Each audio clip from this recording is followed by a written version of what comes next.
मेरा बहुत-बहुत नमस्कार। तो जो आज का टॉपिक है वो है सपने। और जिसने मिनी माला मैम का ड्रीम वाला सुना होगा, वो शायद इसको बहुत अच्छे से कोरिलेट कर पाएँगे। और हम ज़रूर लास्ट में एक्सपीरियंस शेयर करेंगे, क्योंकि मैं उनका जो सेशन है वो अटेंड नहीं कर पाती हूँ, रात में थोड़ा फैमिली को टाइम देना पड़ता है। तो हम ज़रूर अगर कुछ जो भी इसमें डिस्कशन हुआ है, अगर वो उनसे कोरिलेट हो रहा है, तो हम उसको डिस्कस करेंगे। तो प्लीज़ लास्ट तक आप लोग बने रहिएगा। ये टॉपिक मेरा बहुत फेवरेट टॉपिक है। तो मैंने कुछ सीखा भी है और आपसे जो भी आपको पता होगा, तो मैं आप लोगों से भी ज़रूर सीखूँगी। तो ये कह रहे हैं कि ड्रीम मतलब जैसे अभी हम सब लोग ध्यान कर रहे हैं ना, तो अभी जो हमारे ड्रीम के पैटर्न्स हैं, मतलब कि अभी जब हम लोग ध्यान में आ गए हैं, प्रॉपर अवेयरनेस में आ रहे हैं, हम जो भी एक्टिविटीज़ कर रहे हैं, तो हमें लगता है कि अब हम सब लोग अपनी एक्टिविटीज़ पे एटलीस्ट ध्यान दे पा रहे हैं, कि हम कैसा इमोशंस प्ले कर रहे हैं या कैसे हम बात कर रहे हैं। मतलब मैं तो ज़्यादा ही अब अपने पर थोड़ा-सा फ़ोकस करती हूँ कि मैं क्या बात कर रही हूँ, कैसे बात कर रही हूँ और मेरी बातों से कौन-सी एनर्जी जा रही है। इस बात को पकड़ने में मुझे बहुत समय लग गया। पहले मैं अवेयर ही नहीं थी, जो जी में आया मैं बोल देती थी, जिस तरीके से बात करना मैं करती थी। लेकिन पीएमसी हिंदी के मास्टर्स को सुन-सुन के डिवाइन आपको एनर्जीज़ में रहना, अवेयरनेस क्या होता है मुझे पता ही नहीं था, साक्षी भाव क्या होता है मैंने सोचा कि कैसे कोई चीज़ सामने आ रही, इमोशंस आ रहा है, तो मैं कैसे उसको ऐसे देखूँ और उनसे बातें ना करूँ। वो ऑटोमैटिकली होता था। बट जब ये धीमे-धीमे अवेयरनेस आई, समझ में आया, मास्टर्स को सुनना किया, वहाँ से हटना शुरू किया, तो ऑलरेडी सब कुछ क्लीन होता चला गया, पता भी नहीं चला। तो ऐसे कह रहे हैं कि ड्रीम के बारे में कि अभी जब हम सब लोग ध्यान कर रहे हैं, तो हमारे ड्रीम के पैटर्न्स भी चेंज हो रहे हैं। किसी-किसी को लग रहा होगा कि अगर हम इतना ध्यान कर रहे हैं, फिर भी हमारे ड्रीम में हमें या फिर हेल्थ इश्यूज़ फ़ील होता है या किसी ने हमें मार दिया या ऐसा हमने कुछ कर दिया कि जो आप जैसे डर के उठ जाते हो या कोई किसी का हैप्पीनेस वाला मूवमेंट आ जाता है, तो वो कह रहे हैं कि वो सारे जो ड्रीम होते हैं, वो कहीं न कहीं हमारी ही चेतना है। हम धरती पे तो है ही, हम और भी डायमेंशंस में हैं। इसके अलावा हम जब इस अर्थ पर आए हैं ना, तो जो हमारी ऊपर की स्पिरिचुअल फैमिलीज़ हैं, तो हमने उनसे प्रॉमिस किया था कि हम धरती पे जाएँगे और ये काम करेंगे। और जो भी हमारे पैटर्न्स पुराने वाले हैं, वो हम वहीं पे छोड़ आए हैं। ऐसा नहीं कि हम यहाँ बहुत शांत जैसा भी हम यहाँ फैमिली में बिहेव करते हैं ना, ऐसा सेम हम अपने स्पिरिचुअल जो हमारी ऊपर की फैमिली यानी कि जो हमारी एस्ट्रल जो डायमेंशंस हैं, वहाँ पर भी हमें लोगों के साथ बिहेव मिलता है। तो वहाँ भी हम कुछ लड़ाइयाँ करते हैं, कुछ डिस्कशन करते हैं। तो वो अभी क्या हो रहा है कि सारी चेतना हमें ड्रीम के माध्यम से बता रही है। या तो वो अगर अगर हम लो वाइब्रेशंस के रहे होंगे, तो वो रिलीज़ होने के लिए हमारे ड्रीम्स में आ रही हैं। ठीक है? और अगर हम कुछ भी गड़बड़ किए होंगे, तो वो रिलीज़ होने के लिए भी आ रही है। तो वो य जैसे इन्होंने एक बहुत अच्छी बात बोली है कि ड्रीम्स में जब हम कुछ खतरनाक देखते हैं, तो हमें लगता है कि हमारी फैमिली व हम जैसे हम सपने में अक्सर देख लें ना कि मेरे भाई-बहन थे, तो मैं उनको मार रही हूँ या कोई मर गया है। या अगर ऐसा कुछ ड्रीम आता, आपकी अपनी फैमिली का आता है वहाँ पे सपने में, तो आप सुबह उठ के कैसे अवाक रह जाते हो। तो वो ये कह रहे हैं कि आपने जो सपना देखा है, वो आपकी फैमिली वहाँ नहीं थी। जो आप धरती पे जिसको-जिसको आपने देखा है, तो वो धरती के फैमिली मेंबर्स नहीं हैं। वो वहीं के स्पिरिचुअल मेंबर्स हैं कि जो कुछ काम रह गया था या वो वैसा दुःख कैसा होता है, वो बताने की कोशिश कर रहे हैं। कह रहे हैं कि अगर आपकी फैमिली वहाँ होती, तो जो सपना आपको आया है, वही सपना आपकी फैमिली को भी आना चाहिए था। लेकिन ऐसा नहीं होता है। तो वही वो कह रहे हैं कि हमें जो भी सपने आ रहे हैं, वो या तो हमारे कर्म के प्रक्षालन यानी कि हमारे कर्माज़ रिलीज़ हो रहे हैं या हमारे लो वाइब्रेशंस रिलीज़ हो रहे हैं। तो ऐसे सपने मुझे कई बार बहुत सारे सपने मुझे आ चुके हैं, तो इसका फिर मैं समझ गई कि मेरे बहुत सारे कर्माज़ मेरे सपने में ही रिलीज़ हो गया। और सेकंड बात वो ये कह रहे हैं कि अगर कोई भी सपना आता है, तो ज़्यादा उसको सोचना नहीं है। क्यों? क्योंकि उसको देखने के लिए हमारा जो लॉजिकल माइंड है क्योंकि जब तक हम ड्रीम में होते हैं, वहाँ एक्टिविटीज़ हम कर रहे होते हैं और उस एक्टिविटीज़ को जब हम धरती तक आते-आते जो उसकी रेंज है याद करने की, वो हम भूल जाते हैं। क्योंकि धरती में जो एनर्जी का क्या बोलते हैं रिसीव करने की पावर है ना, वो कम हो जाती है। क्योंकि यहाँ का डायमेंशंस एनर्जी अलग है और एस्ट्रल लेवल की एनर्जीज़ अलग है। इसलिए कई कई बार देखिए जब हम सपना देखते हैं तो हम सपना भूल जाते हैं। तो भूल जाने की बस यही वजह है कि डायमेंशन चेंज हो गया हमारा। तो हमारी एनर्जीज हमें नहीं याद रहती है। कुछ कुछ अगर हमें याद रहता है तो इसका मतलब हमारी एनर्जी वहां तक बढ़ गई है। बट उसको अगर हमें याद है तो ज्यादा उस पर फोकस नहीं करना है। बस एक हमें हिंट मिल गया है कि हमारा ये चीज रिलीज हो गया है। क्योंकि अगर उसको बार बार आप याद करोगे ना, तो अगर वो रिलीज हो गया है, तो अगर आप बार बार 10 लोगों से बोलोगे यार हमने ये सपना देखा, ऐसा देखा, वैसा देखा, तो आप वर्ड के माध्यम से ना उसको वाइब्रेशन दे करके एक वापस एनर्जी बुला रहे हो जो कि रिलीज होने के लिए आई थी। बट उसको बार बार याद करके ना उसको वापस से आप बना रहे हो। तो ये सपने को बार बार याद करना है ना, वो नहीं करना है। हमें सिर्फ अपने दिव्य क्षण में रहना है, प्रेजेंट मोमेंट में रहना है कि हाँ ये चीज हमने देखी, उसको देख के हमें आगे बढ़ जाना है। फिर वो ये भी कह रहे हैं कि अगर बहुत सारे आपने युद्ध भी किए होंगे तो उसके भी सपने आते हैं।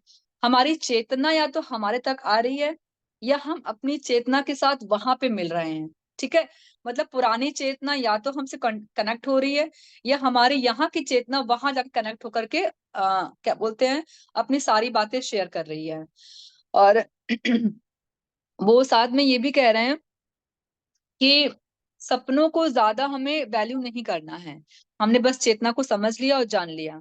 तो इस तरीके से जो भी हमारी ड्रीम के थ्रू प्रोसेस हो रहा है उसे हम जरूर देखें और उसके साथ आगे बढ़ें। तो ये हमारा जो सपने का था वो खत्म हो गया टॉपिक। और मेरी बुक ऑलमोस्ट खत्म है। अब इसमें कुछ रह नहीं गया, वही सारी बातें कही जा रही हैं कि हमें अपनी ओल्ड एनर्जीज से हट के पुरानी एनर्जीज, सॉरी, हम अपनी जो ओल्ड एनर्जीज हैं वहां से अपने पैटर्न को ऑटोमेटिकली चेंज हो जाएगा जब हम न्यू एनर्जी में जाएंगे। और बस ये है कि हमें डिवाइन सिचुएशन में रहना, उसको देखना है। और हमारे आसपास जो भी हो रहा है सॉरी, आपके जो भी इमोशंस आ रहे हैं उसको जरूर देखिए। अगर आप रिएक्शंस भी कर दे रहे हैं पुराने एनर्जीज की वजह से भी, इट्स ओके, वो करना है, उसको निकलना जरूर। क्योंकि जब तक निकलेगा नहीं, गलती होगी नहीं, तो हम क्या देखेंगे कि हमने किया क्या। अगर वो बार बार रिपीट हो रहा है तब आपको थोड़ा सा बदलने की जरूरत है कि हाँ ये बार बार सिचुएशन आ रही है, बार बार हम वैसा ही रिएक्शन कर रहे हैं, तो इट्स मीन्स कि वो मैसेज आया कि हमें वैसे एक्टिविटीज नहीं करनी, वहां कुछ चेंज करना है। और फिर हम एक इन्होंने एक क्या बोलते हैं, हम एक स्टोरी लेंगे और इस स्टोरी के माध्यम से, जेम्स की स्टोरी है, और इस स्टोरी में इन्होंने हमें एक मैसेज दिया है। पहले वो अपने जन्म के बारे में बता रहे हैं। जेम्स जो है अपने आखिरी जन्म को लेने के लिए तैयार हैं। उन्होंने ऐसी फैमिली चूज करी है जिसमें उनके फादर बहुत गुस्सा करते हैं, बहुत ज्यादा स्ट्रिक्ट रहते हैं। और उनकी मदर जो है अपने हस्बैंड की इस एनर्जी से वो बहुत अपनी मन की बात शेयर नहीं कर पाती हैं। तो जेम्स जो पैदा हुए हैं उनके अंदर जो स्त्री तत्व है और पुरुष तत्व वो बैलेंस नहीं है। क्योंकि मदर जो है वो डरती हैं अपने हस्बैंड के रवैये की वजह से। तो जो उनका एक्सप्रेशन का था, प्रेम का था, प्रेम तो है उनके अंदर, लेकिन जो एक्सप्रेस करना, यानी कि जो जो उसकी वाइफ है, यानी कि जो जेम्स की मदर है, उसका जो फेमिनिज्म है वो घायल है। ठीक है। और जो जेम्स हैं जब वो पैदा होते हैं तो ये उनका थोड़ा सा इम्बैलेंस रहता है। तो वो चर्च वगैरह जाते हैं, उनको चर्च जाना पसंद नहीं है क्योंकि उनके फादर बहुत स्ट्रिक्ट था, तो उनको लेकर के जाते हैं। तो उनको जाना पड़ता है। जब वो बड़े होते हैं तो वो चर्च जाना छोड़ देते हैं। और फिर जैसे जैसे उनकी लाइफ बड़ी होती है, अब उनको ज्यादा लेडीज से बात करना आता नहीं क्योंकि उनकी मदर भी बहुत कुछ नहीं बोल पाती थी। तो उन्हें ज्यादा ये चीजें एक्सप्रेस करना नहीं आता है, बात करना उनको आता नहीं है। खैर उनकी लाइफ में फिर एक ऐसी लेडी आती है जिसके अंदर पुरुष तत्व और स्त्री तत्व दोनों बैलेंस होता है। वो पूरी बैलेंस फॉर्म में रहती है। तो उनसे उनसे कनेक्ट होते, उनकी मैरिज होती है उनसे, तो उनका थोड़ा बहुत बैलेंस हो जाता है। क्योंकि जो उनका चाइल्डहुड है वो बहुत ट्रॉमाज में, बहुत दुख में बीता है। तो बच्चा नहीं चाह रहे थे, मतलब बेबी को नहीं चाहते हैं। तो जो उनकी वाइफ है वो भी रेडी है इन सब चीजों से। तो इस तरीके से उन्होंने अपना एक प्लान सेट किया। फिर वो आगे, उनको यही नहीं रुकना था, अब उनके अंदर वो न्यू एनर्जी में जाना चाह रहे हैं। उनके अंदर एक नॉक आता है कि नहीं, कुछ चलो कुछ सीखा जाए। तो जैसे हम लोग अभी ध्यान कर रहे हैं अपने आप को चेंज करने के लिए, बार बार कुछ ना कुछ पढ़ते हैं, सुनते रहते हैं। तो ऐसे जो हमारे जेम्स हैं, जेम्स ने भी ऐसे ही कुछ एक कुछ क्लासेस उन्होंने अटेंड किया, और बहुत सारी चीजें उन्होंने समझने का प्रयास किया, और जिससे उनके साथ उन्हें कुछ तो बदलाव आया। बट लेकिन जो उनकी समस्याएं थी वो वैसी की वैसी ही है। हम लोग की लाइफ में भी ऐसा है, अगर हम लोग ध्यान में आ गए हैं तो इसका मतलब ये नहीं कि हमारे एक्सपीरियंसेस नहीं होंगे, हमारे चैलेंजेस नहीं होंगे। वो नहीं होगा तो हम यहाँ पे क्यों रहेंगे, क्योंकि हमें हर चीज को सीखना है, रिलीज करना है। तो ऐसे ही हमारे जेम्स की लाइफ में भी आया है। तो जेम्स बहुत कुछ कर रहे हैं, और जैसे हमारे पास अभी हम लोग ये आनापानसती ध्यान करते हैं ना, तो ऐसी जो जेम्स है वो क्रिमजल सर्कल्स के सारे मटेरियल पढ़ते थे। तो फिर हुआ क्या कि उनको कुछ जो जो उनकी पुरानी चीज थी उनको छोड़नी पड़ी, और नई चीज में उनको आने के लिए बहुत मेहनत करनी पड़ी। और इस तरीके से क्या हुआ कि वो धीमे धीमे सीख गए। फिर वो कह रहे हैं कि धीमे धीमे करके, मतलब उनको उनको अकेले बैठना भी आता था। जो उनका क्रिमजन सर्कल का जो मटेरियल रहा होगा बुक के साथ साथ, कैसे बैठना है, जो ध्यान साधना है वहां उन्होंने दिया है, तो बैठना शुरू कर दिए। तो ऐसे ही उनकी जॉब में एक दिन प्रमोशन मिलना शुरू हो गया। तो उनको बहुत कॉन्फिडेंस आया कि मैं इस तरीके से बैठता हूँ मोमबत्ती जला करके और धन्यवाद करता हूँ, तो मेरे सारे स्पिरिट गाइड ने, जितने भी हम लोग जानते हैं ना, वो सबको धन्यवाद देना शुरू कर दिए। तो अब जो भी एस्ट्रल लेवल पे तो बैस हैं, या एस्ट्रल मास्टर्स हैं, एंजल्स हैं, रनर्स हैं, हमारे स्पिरिट गाइड्स हैं, वो सब हंस रहे हैं। कह रहे हैं कि जेम्स को क्या हो गया, खुद ही काम किया और थैंक यू हमें बोल रहा है कि मैंने करके दिया है। बस यही वो टर्निंग पॉइंट है जो जेम्स की स्टोरी है। इस स्टोरी का बस यही सार है कि हमें तुबैस के माध्यम से और जेम्स के माध्यम से आज एक लेसन और मिलेगा। तो जब सारे जो ऊपर जो हायर मास्टर जब उनसे हंस रहे हैं कि सारा काम तो आपने किया है, ये पता नहीं क्यों हमें थैंक यू बोल रहे हैं, और अभी हम आ जाएंगे तो डर के भाग जाएंगे जेम्स। जैसे हम लोग बोलते हैं ना कि हमारे स्पिरिट गाइड्स हमको दिए गए हैं, ऐसे बड़ा अच्छा लगता है कि वाह, वो हमारी हेल्प कर रहे हैं। बट अगर हम अवेयर नहीं है, क्योंकि हमारे हमें तो ऐसी बॉडी देखने की आदत है, एनर्जी फॉर्म में अभी आपका अचानक से गेट बंद हो जाए, या ग्लास ऐसे उठ करके ऐसे आ जाए, तो तो आप डर जाओगे, भले ही हमारे वो स्पिरिट गाइड कर रहे हो। तो वही वो मजे ले रहे हैं हमारे जो जो जेम्स के एंजल गाइड्स हैं, वो जो भी जिनको थैंक यू बोला है, तो वही वो कह रहे हैं कि ऐसे तो जेम्स डरते हैं, और ऐसे हमें बहुत थैंक यू बोल रहे हैं कि जो प्रमोशन हुआ है जॉब में, वो क्या कहते हैं कि हमारी वजह से हुआ है। तो बस वो वही कह रहे हैं कि हमें जेम्स जो भी किया है, जो भी आपने पाया है, वो आपने अपनी वजह से पाया है। अगर आप निर्णय नहीं लेते, आप चीजों को नहीं पढ़ते, जैसे हम सब है ना, अगर हम हिम्मत करके आनापानसती ध्यान को नहीं अपनाते, कुछ लोगों ने तो अपना भी लिया, फिर भाग गए, उनको लगा कि टाइम वेस्ट हो रहा, हम कुछ और कर लेते हैं। लेकिन हमने एक हिम्मत दिखाई। तो वो यही कह रहे हैं कि सबसे पहले आप अपने आप को थैंक यू बोलना शुरू कीजिए कि सारे काम आपने किए, आपने स्टेप लिया है, आपने फैसला लिया है। बहुत सारी विद्याएं हैं, बहुत सी चीजें हैं, लेकिन हम सब थोड़ा सा करके चले जाते हैं। लेकिन ये साधना है, प्रैक्टिस है, इसको लगातार जब तक हमारा जीवन है। अब भाई मैं तो यही मानती हूँ कि जब तक मेरा जीवन है, मैं ऑलमोस्ट अब सौ के साथ ही रहती हूँ। पहले तो मैं मन में प्लानिंग भी करती थी कि हाँ अभी ऐसे करना है, वैसा करना है, तो मैंने सब छोड़ दिया। मैं कोशिश, जब भी मुझे मौका मिलता है फैमिली के टाइम से मैं थोड़ा हट जाती हूँ, तो मैं जरूर सांसों के साथ बैठती हूँ। मैं चाहे लेट के ही रहूं, तो मैं श्वास के साथ रहती हूँ कि क्या चल रहा है मन में। तो बहुत कुछ तो नहीं चलता है, तो कभी कभी लगता है कि बॉडी पे ही कुछ चल रहा है, कहीं कुछ रुका हुआ है, कुछ ये है, वो सब चलता रहता है। लेकिन बहुत अवेयरनेस चाहिए अपनी सांसों को सुनने के लिए। तो वही वो कह रहे हैं कि जब जेम्स को नहीं पता है कि सब चीजें हमने खुद किया हुआ है, तो वही सारे मास्टर्स जेम्स के थ्रू बता रहे हैं कि आपको अपना थैंक यू बोलना है। और जिस दिन अपने आप को आपने थैंक यू बोलना शुरू कर दिया ना, उस दिन आपके अंदर जो बीज पड़ा है डिवाइन का, हम लोग एक साधारण इंसान नहीं है। ये बात हमारे पीएसएम मास्टर ने बहुत पहले ही कह दिया।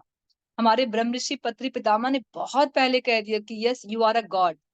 जिस दिन मैंने ये वर्ड सुना कि हम लोग गॉड हैं, मैं शॉक्ड रह गई। मैंने कहा, तब मैं उस एनर्जी में थी, मैंने कहा ये क्या कह रहे हैं कि हम गॉड हैं। लेकिन वो बीज हमारे अंदर था, लेकिन उस बीज को जानना कैसे, कैसे पौधा बने, कैसे उसमें फल लगेगा, वो आज 4 साल की यात्रा के बाद मुझको समझ में आ रहा है। तो वही वो जेम्स के माध्यम से कह रहे हैं कि जो कुछ भी हमने किया हमको अपना थैंक यू बोलना चाहिए।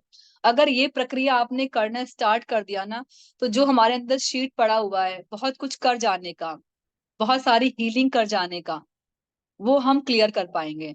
और वो कह रहे हैं कि आप अपनी तो हीलिंग कर ही रहे हैं, आप अपने वंशों की भी हीलिंग कर रहे हैं। यानी कि जो हमारे पितर हैं, पितृ लोग हैं, पितृ लोग कौन है? वो हम ही हैं।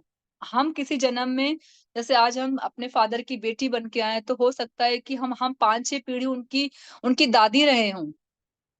तो मैं ही अपने आप को, जो मैंने उस वक़्त कष्ट झेला होगा, ट्रॉमा झेला होगा, वो मेरे सबकॉन्शियस माइंड में रहा होगा।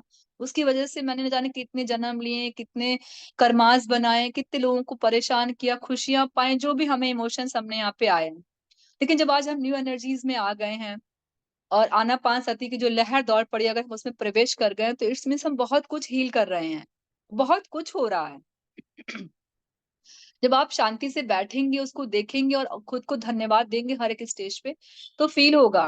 वो और साथ में हमें ये भी बता रहे हैं कि हमें रियली इस बात को मानना पड़ेगा कि हम कोई ऑर्डिनरी पीपल नहीं हैं, हम बहुत इम्पोर्टेंट हैं।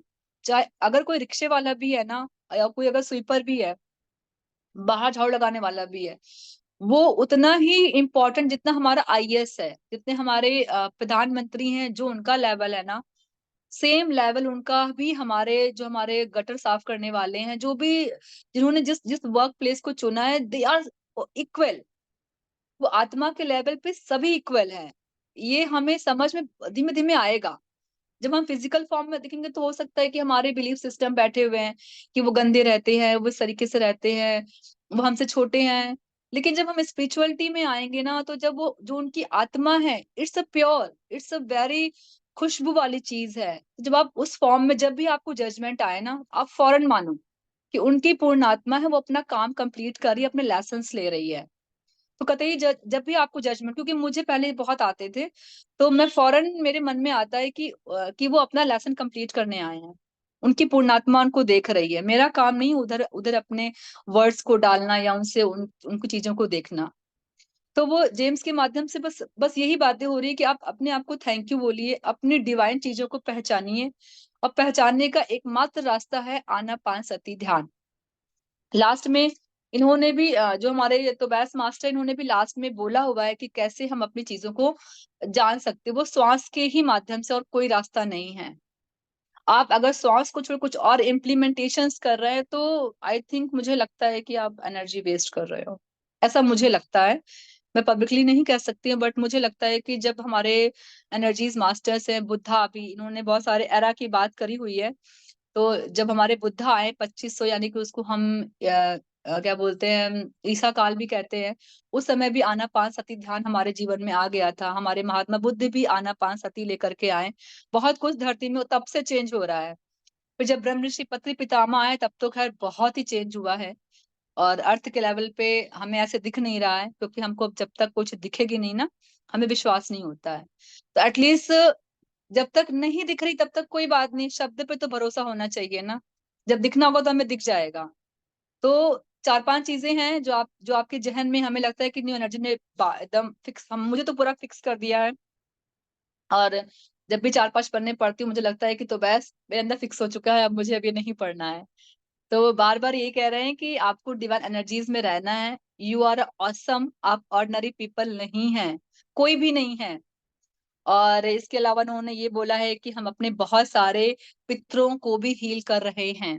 हमारे बहुत सारे पितृ, जो जो पितृ लोग बैठे हुए हैं, जहां से हम बार बार, जैसे हमने अपने किसी सोल को, जैसे हमारा बेटा जन्म दिया है, मुझे नहीं पता वो कौन सी सोल आई है, कौन से पितृ पितृ लोग से आए हैं। तो हम सब बहुत अलग अलग डायमेंशन से आए हैं।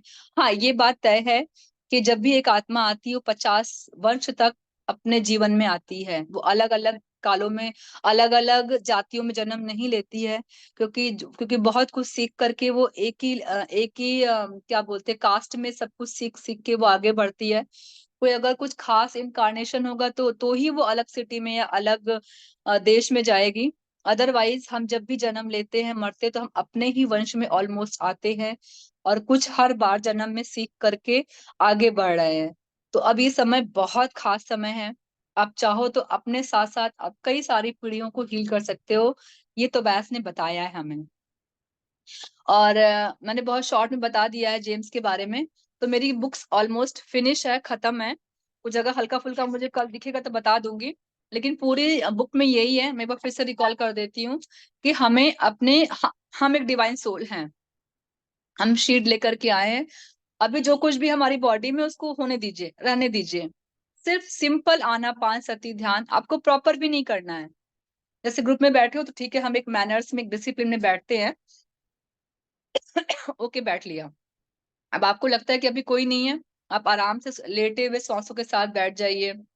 और हाँ, सबसे खास बात ये है कि आपको अपनी आँखों से और कान से बहुत ही धैर्य, बहुत ही सतर्क रहने की ज़रूरत है। क्योंकि इस समय मीडिया में बहुत सारी चीज़ें ऐसी आ गई कि आप इधर क्लीनिंग करोगे, उधर देख के सुन करके वापस वो सब डाल जाओगे। तो उसको वापस साफ करने में, सांसों बैठने में बहुत समय लगता है। तो अगर 3-4 चीज़ों का ख्याल रखेंगे ना, तो हम बहुत, वो दिन दूर नहीं है कि हम अपने सारे काम फटाफट करते जा रहे हैं। तो दोस्तों और सभी को मैं दोस्त ही बोलूँगी, क्योंकि सब आप लोग इतने ध्यान से मेरे लिए बने रहते हो, बैठे रहते हैं आप लोग, और आप लोगों से बात करना मुझे बहुत अच्छा लगता है। और किताब मेरी खत्म हो चुकी है। अगर मैं शायद अकेले पढ़ती तो शायद मैं किताब कहीं फैमिली रिस्पॉन्सिबिलिटीज़ में कहीं कोने रखी रहती, मैं कंप्लीट नहीं कर पाती। तो ये न्यू एनर्जी हमारी किताब खत्म हो गई है। और अभी असेंशन है और रुक्मणी माता किताब रखी है, तो अभी मैं थोड़ा ब्रेक लूँगी 1-2 महीना, ठीक है? तो मैं उसको पूरा पढ़ के फिर, लेकिन मैं इस बार जैसे मैंने ये किताब पढ़ी है ना, कि मैं इसको ऐसे नहीं पढ़ूँगी, हेडिंग वाइज़ नहीं पढ़ूँगी। मैं कंप्लीट पढ़ के अपने खुद नोट्स बना के तब मैं उसको आपके संग शेयर करूँगी। तो this is to all and thank you sir and over to you. किसी को कुछ डिस्कस